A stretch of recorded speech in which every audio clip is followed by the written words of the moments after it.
I feel weird with earrings on. They're cute. You see, I used to have my ears stretched, so they're like cat butthole ears. So the only earrings I can wear are like hoops, clip-ons, shit like that. Why am I talking about earrings? I don't know. Who am I? I'm a new person. Earrings. Oh, they move. Hi, how's it going? I hope you guys are doing well out there, staying safe, staying healthy. I know it's like crazy right now out there. Wild. I really don't even know what to say. I just hope you're staying safe. My name is Belle Sarian, and today is Monday, which means it's Murder, Mystery, and Makeup Monday.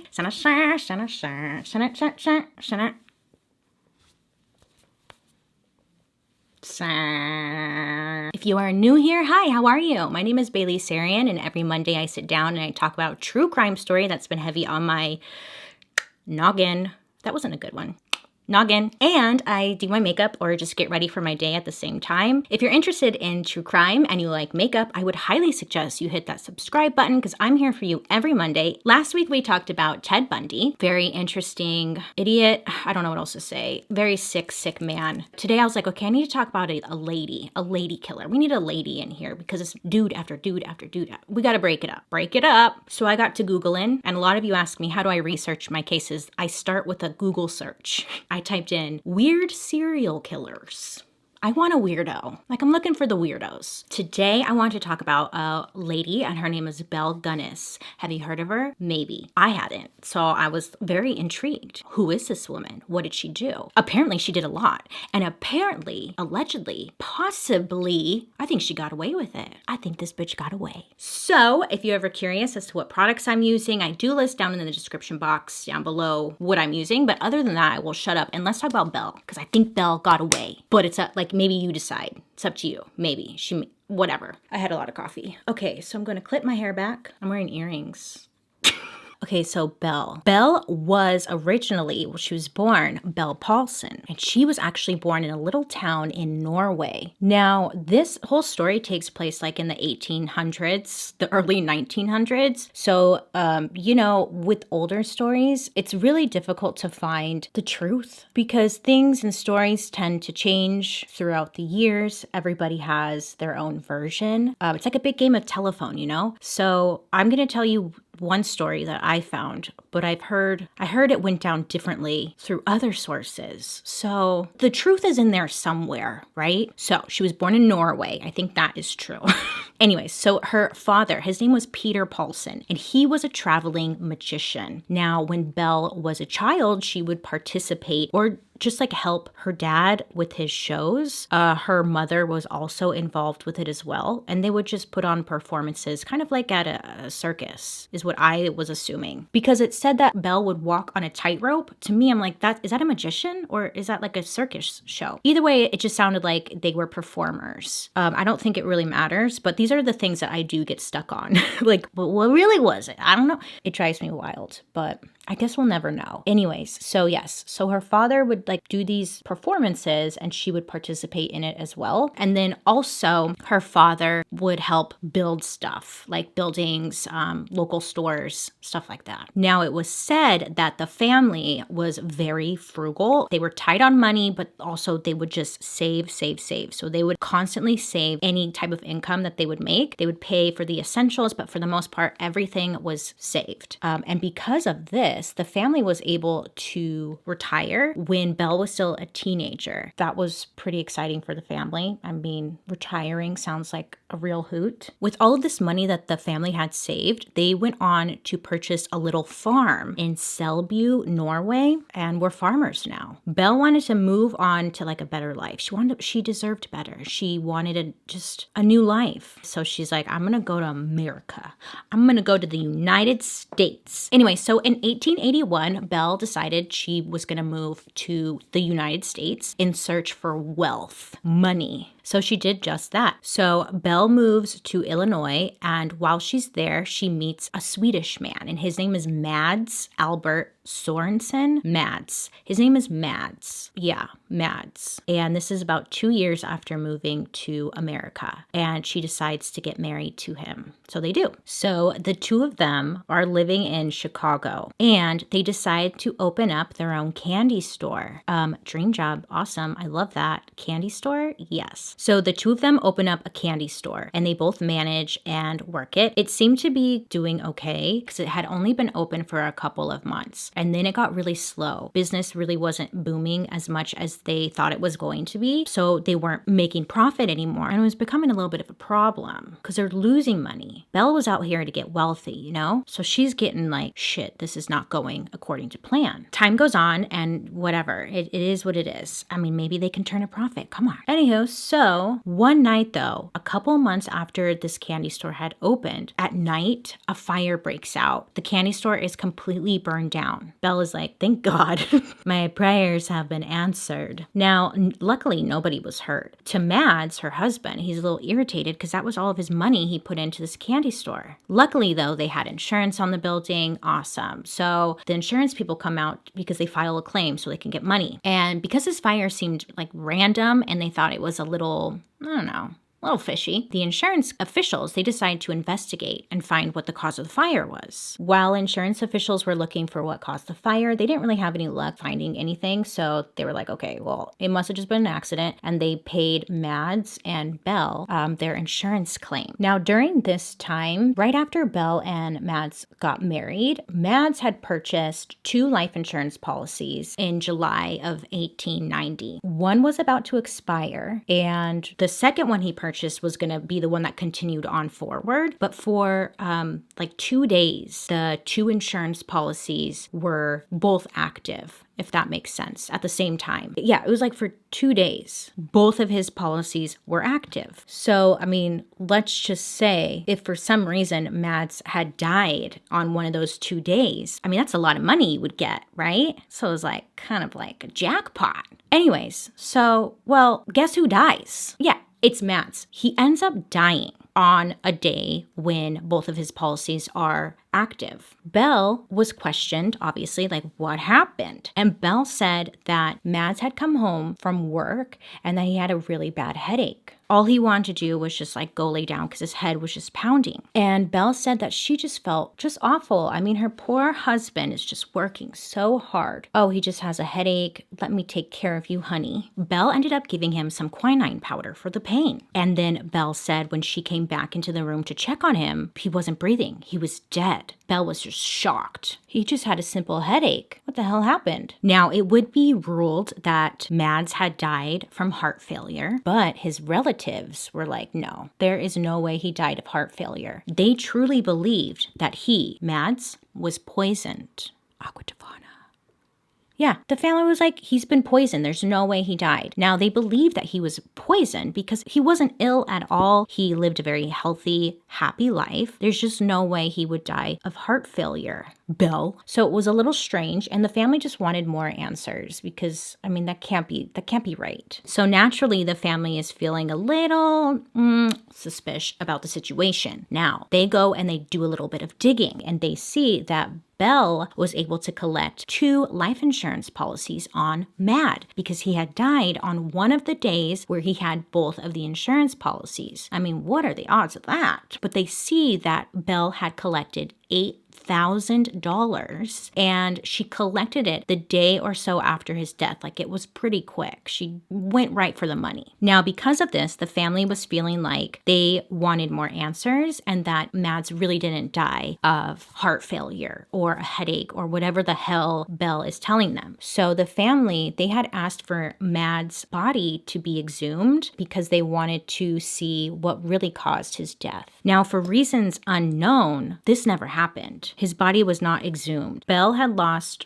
her place of work, burned down, and her husband. Talk about a shitty week, you know? Then, because Belle seems to have the worst luck ever, Belle's home that she shared with Mads, it burned down. It burned down. It was back to back to back. I mean, Belle is just having the worst luck ever. Now, for good reason, the insurance company is like, okay, Belle, what is going on? So they come out and they do an investigation. What caused the fire? Was the set intentionally? They come out, they question Belle, and they also just look to see what caused the fire. But they found no proof of fraud. So the insurance company followed through paying out her insurance claim. So Belle just got money for her husband dying, the candy store burning down, and her home burning down.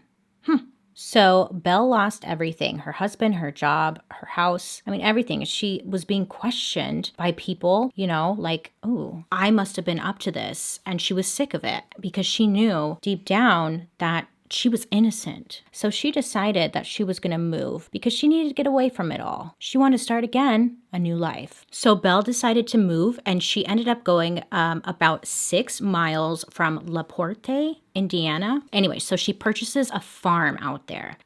She comes from the upbringing, her childhood. She knows how a farm goes. Her parents had one. She worked on it. She thought, okay, this would be a great way to make some money. Now, while out there in Indiana, Belle would meet another man. His name was Peter Gunness, just a few months after buying the farm. And in 1904, Belle and her husband Peter were working together at their new store that they opened up. It was a local market where they would sell meat, market stuff. Now, Peter was mainly the one who would work there. From my understanding, he would work as a butcher. Everything's going great. Peter seemed to be well off. Once Belle had locked him in, got married, got that ring, she was like, okay, now we can open up a store together and try and be wealthy again, because her first attempt with the candy store was going downhill. So she needed to redo it. Now, same thing. After some time, sales just really weren't doing that great. One day, Peter and Belle were working together at the store, at the market, and it was just a normal day, no big deal. Peter was organizing a shelf, putting it all together, and somehow a meat grinder that was on this shelf, it somehow moved due to him trying to balance it or something. She doesn't know. Belle doesn't know, but it moved and it fell off of the shelf, falls onto Peter's head. It crushes his head, crushes his skull, quote, thus ending his existence, end quote. Peter dies a very awful death. A meat grinder falls on his head and crushes his skull. So the coroner's jury, they questioned Belle, the only person who saw the accident, and they asked Belle, can you please tell us exactly what happened? And Belle went on to tell the coroner's jury that this meat grinder just came off of the shelf and it struck her, quote, poor husband's head, end quote. Now, since they didn't have any proof or any really reason to question this, Belle's statement was accepted as true and his death was ruled as an accident. Now, it's said at the time of Peter's death, Belle and Peter, they had 3 small children together named Philip, Myrtle, and Lucy. That is a name you just don't hear anymore. Myrtle. I like that. Myrtle. The couple, they also had an adopted daughter, and her name was Jenny Olson. And Jenny was 14 years old at this time. So technically they had 4 kids. Belle continues now without her husband. She's taking care of the children all by herself, which must be very difficult. And then she's also trying to manage this store that she still has and this farm. She's got a lot on her plate. September of 1906, Belle's adopted daughter, remember I just mentioned her 3 seconds ago. Her name's Jenny. Jenny goes missing. Neighbors and locals, they hadn't seen Jenny in weeks, and they thought, well, that's really strange. We normally see Jenny almost every day. This would end up being brought up to authorities. Police, they go out to Belle's farm and they question her hey, your neighbors and stuff haven't seen Jenny. Is she here? Can we see her? Can we talk to her? Belle tells police that Jenny was sent to Los Angeles to finish her education out in California. Now, when Belle told this to authorities, they honestly didn't really think much about it. They didn't think to question Belle because it was said that Belle was not only intimidating, the way that she said things was very confident and stern to the point where you didn't question it. I know you've met people like that, where they just say something with such confidence, or the way that they say it, you don't even think to question it, because why would you? Isn't that awful? Oh, I fall for it a lot. In infomercials, they get me every time. Again, when Belle said this, it was okay, well, she must be out there in Los Angeles because Belle said so. Okay. Again, this was 1906, so I have no idea how they would even go about solving mysteries back then, to be honest, or how they would even locate people. How did they solve anything back then? Okay, authorities take her word for it. Jenny is in California. She's in Los Angeles, going to school. Good for her. Great student. So as time went on, Belle was feeling a little lonely, and she also just really needed help around her farm and her home. So Belle decided to insert an advertisement in the singles columns of one of the leading newspapers of Chicago and other large surrounding cities. Belle put out an ad that said, quote, personal dash line comely widow who owns a large farm in one of the finest districts in LaPorte County, Indiana, desires to make acquaintance of a gentleman equally well provided, with view of joining fortunes. No replies by letter considered, unless sender is willing to follow answer with personal visit. End quote. So Belle was trying to find a well-off man, a rich daddy. May 1907, a man named Ole B. Budsberg. He was an elderly widower, and he was staying in Wisconsin, and he saw this advertisement Belle had put out. He wanted to meet Belle and see what could come from it. He was pretty well off. He had money. He was alone. He thought, hey, I should respond to this. I should go see her. He had 2 grown-up sons, 2 adult sons. They were moved out on their own, doing their own thing, you know? So this man decided, like, I'm just not going to involve them. I'm not going to tell them because they'll talk me out of it. You know how that goes. So I'm just going to keep my mouth shut and not say anything. I'm just going to go out there and see this Belle lady. So he just didn't tell his sons. So one evening, Ole Budsberg, he left his home in Wisconsin and headed out to Belle's farm. Sadly, he was never seen again. He never returned. Nobody saw him again. The end. Jeez Louise. The sons of Ulla, they were like, we haven't heard from our dad in quite some time.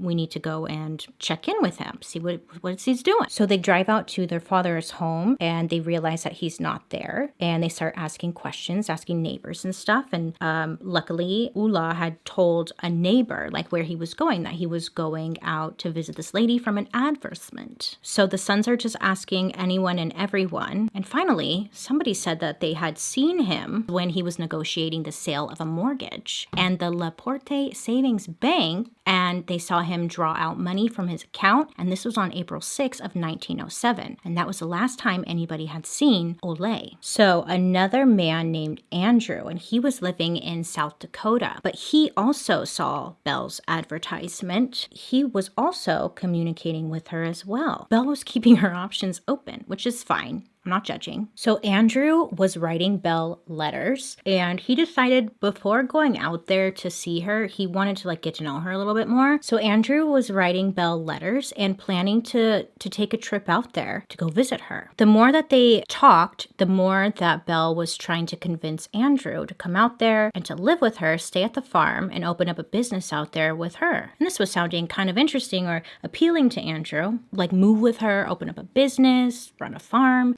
Sounds good to me. Belle was impressed by Andrew's letters and thought that they could make a new life together. So Andrew decided to head out to Belle's farm in January of 1908. His plan was to help maintain the farm and also make any repairs that were needed, but he was going to be the handyman and the lover. Andrew headed out there and he moved in with Belle. And then he was there for about 2 weeks when Belle had asked him to go with her to the savings bank in LaPorte and get a $3,000 loan for Andrew so that he could open up his own business. So they go, and the bank won't approve Andrew's loan, but they did approve him for a $1,200 loan instead. And the bank would send that money through the mail as a check. So Belle and Andrew go back to their farm and they wait for the check to come. Now, Belle had her eyes on that mailbox, okay? She was able to get her hands on the check before Andrew even saw it. So she was playing dumb. She's like, I have no idea what's taking so long with this check. It's supposed to be coming one day, they said. I don't know. And Andrew had no idea that the check already came, and she took it and she deposited $500 into the savings bank. And then she took $700 and she deposited it into another bank. It was at the state bank. And she also paid numerous large bills with it. So then a few days later, Andrew disappears.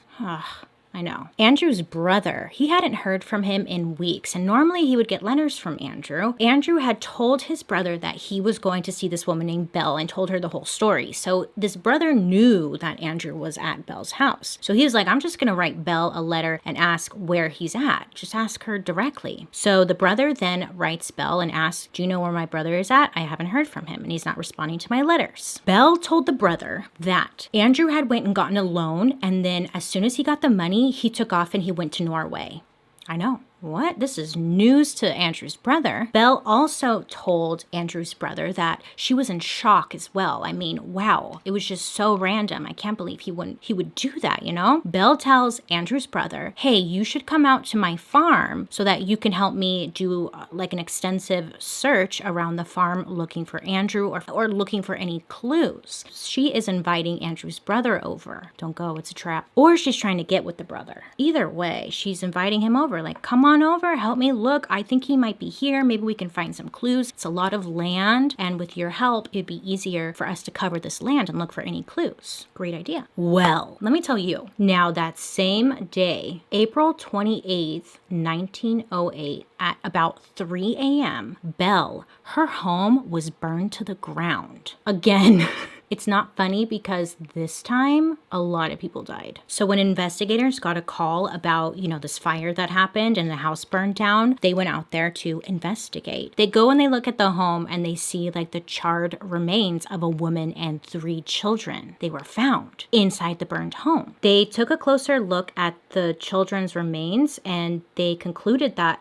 they were the remains of Belle's children. They also find the remains of a woman. Investigators assume that this is Belle because, it's her kids, and the woman kind of resembled Belle, so they assumed she had died along with the children. Upon further inspection, they see that the head had been chopped off. Belle's head is removed. What the hell? And because of that, it led to some questions like, who is this? Is this really Belle? And if it was Belle, somebody was angry. So investigators were looking for any leads, and they come across this man named Ray. And Ray at one time had worked on the farm with Belle, and he ended up leaving due to not getting along with Belle. They had arguments, they fought a lot according to Ray. But Ray would go on to say that he had a lot of dirt on Belle. He would also tell Belle that one day he was going to expose her. But Belle would go around and tell everyone that Ray was crazy and that nothing out of his mouth was something that you should believe. So she's spreading the word that Ray is just crazy. That's why she fired him. That's why she didn't want him working there. And don't believe anything this crazy man has to say. Investigators would soon find evidence that would prove Ray was at Belle's home when the fire started. Oh shit. I tried to dig around a little bit and I couldn't find exactly what this evidence was, but something was linked to Ray to prove that he was in the home when the fire started, so they say. Ray was questioned further and he would tell investigators that there were bodies buried in the backyard of Belle's home.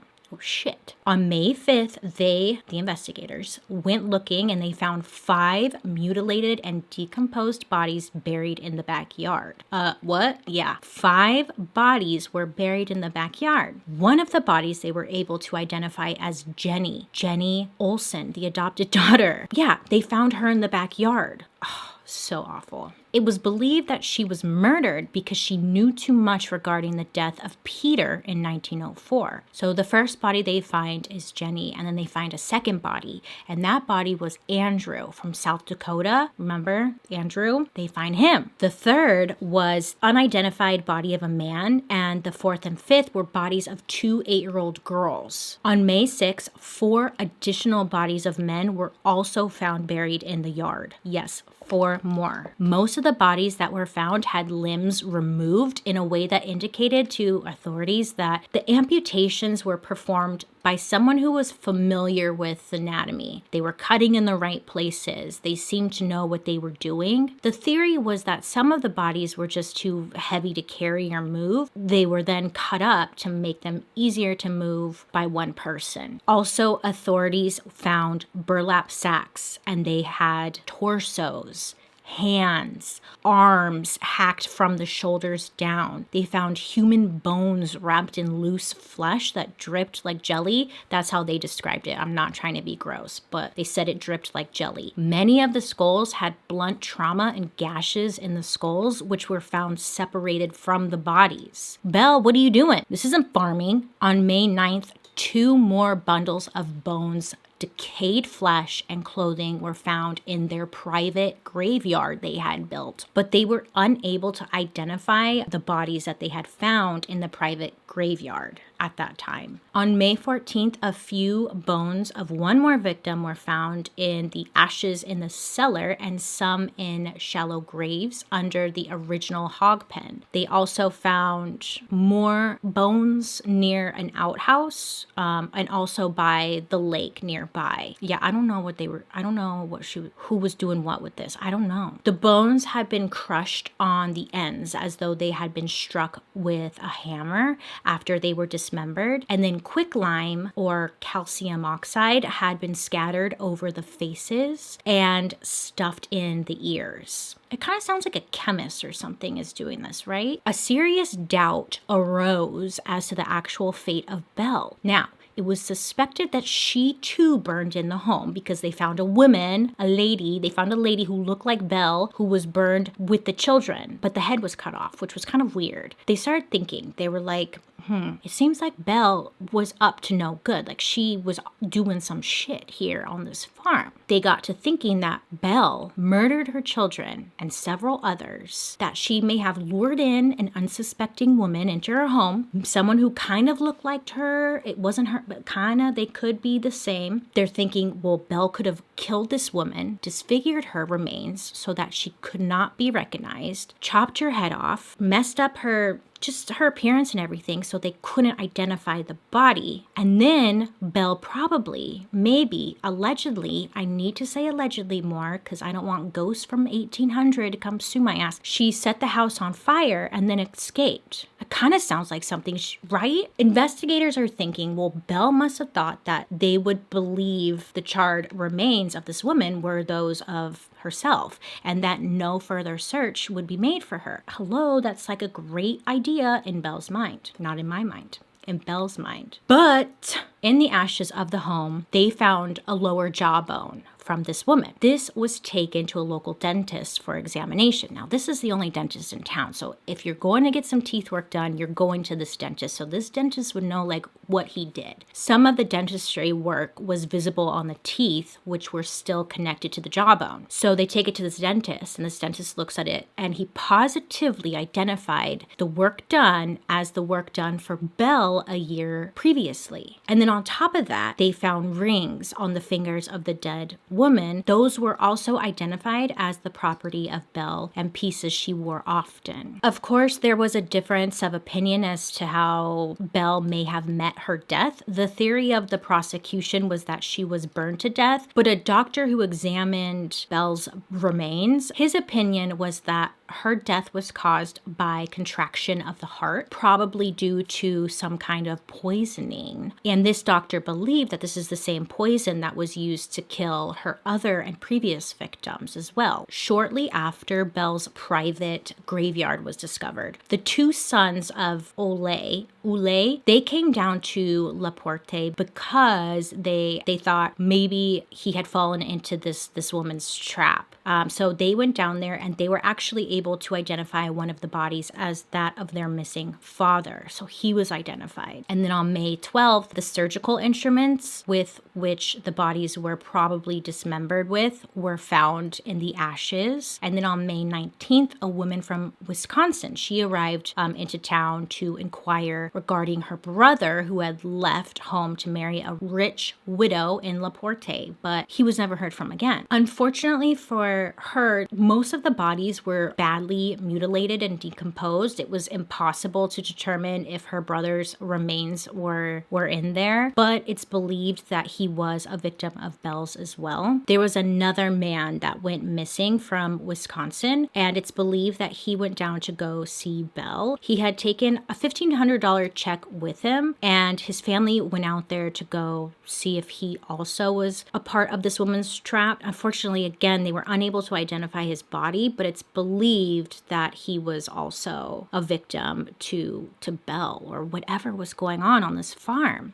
His name was Henry, and there's a couple of stories like this. It was put out there in the newspapers about what was found at this farm. So people whose loved ones went missing and they believed went there, they were coming out to the farm to identify hopefully a family member or something. Well, not hopefully, but you know what I mean, right? So neighbors were saying that they saw Ray around the area and he was there that night that the fire started, but also they saw that after the disappearance of Andrew, Ray was seen wearing an overcoat which belonged to Andrew and wearing some of his items just in general as well. And people thought it was weird, but they also just didn't say anything. And on May 18th, a watch which was in the possession of Ray at the time of his arrest was identified as property of a man who left his home in 1907 to marry a widow in Laporte, but was never heard from again. So Ray was wearing items from the victims. So authorities go and they question him further about this. Like, what the fuck? Are you the one responsible for this, Ray? Like, who did this? But Ray said that Belle gave him the watch as a gift for all the work that he had done around the farm. Ray also said that he had no idea it was a victim's watch or coat, overcoat. It was just something that Belle gave him. So authorities asked Ray what were his whereabouts on the night of the fire. Now, they had evidence linking Ray to the home that night, but they didn't have a confession from Ray. And Ray claimed that he was in the company of a woman that night until about 4 a.m. So authorities had to go out and, see if this was true or not, and they find out that Ray's not telling the truth. Eventually, after a lot of pushing from authorities, Ray eventually confessed that he had burned the home down, but denied he had committed any murders. Ray said that he and sometimes a neighbor friend, they would dig trenches around the farm for Belle, but they had no knowledge as to what purpose they were going to be used for. They just did it because they needed to get paid by Belle. They didn't ask questions, they just did it. On May 22nd, 1908, Ray was charged for the murder of Belle and her family by means of arson. He pleaded guilty of arson and was sentenced to 2 to 20 years in prison. Immediately after his conviction, Ray's health failed rapidly and he ended up dying on December 30th, 1909. So not even that long after he was sentenced, which sucks because they could have probably got a lot more answers from him. On January 14th, 1910, a detective came forward and made a public confession saying that Ray came to him after his arrest and admitted that he helped Belle bury one of the victims, and he also saw Belle chloroform another victim and then cut them up with a hatchet. Belle did this. Ray also confessed that he chloroformed Belle and her family. Belle was pronounced dead, but whether she died in the fire or did indeed escape remains a mystery. There were many reported sightings of Belle in the Chicago area long after she was declared dead. After the crimes came to light, the farm became a huge tourist attraction. Spectators came from across the country to see the mass graves. Popcorn and souvenirs were sold to all the people who came to check it out. Hey, dead people were buried here.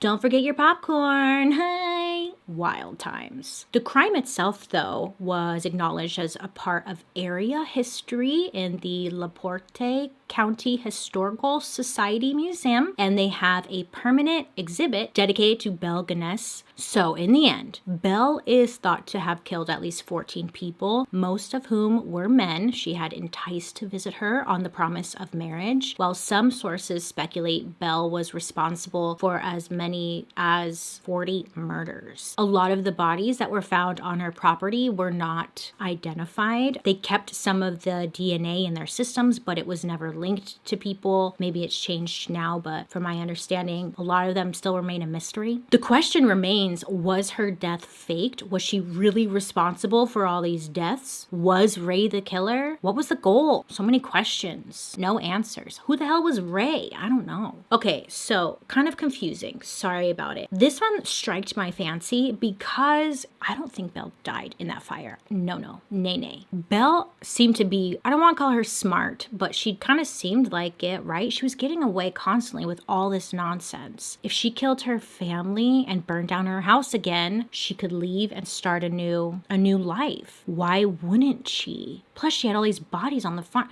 What was she doing? Like, what was her goal? Just to get money? What was she doing with all this money? You guys, I have so many questions and there aren't many answers. The only reason she was connected to or identified was because this dentist had identified the work done on her teeth. How many teeth does he do? Does he do a lot of teeth? How sure is he?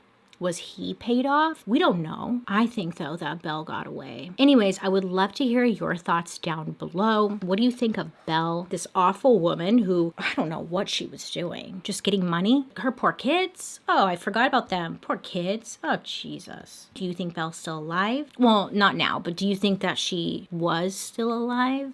I hope that you have a wonderful day today. You make good choices. Please be safe out there. Please. I hope you have a wonderful rest of your day ahead. Love and appreciate you guys so much. Oh my God, yeah, I hit 800,000 subscribers.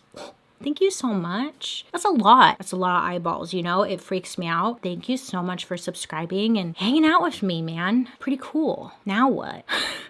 Now what? Anyways, let me know who you want me to talk about next week. I will be seeing you guys later. I'm wearing earrings. Bye.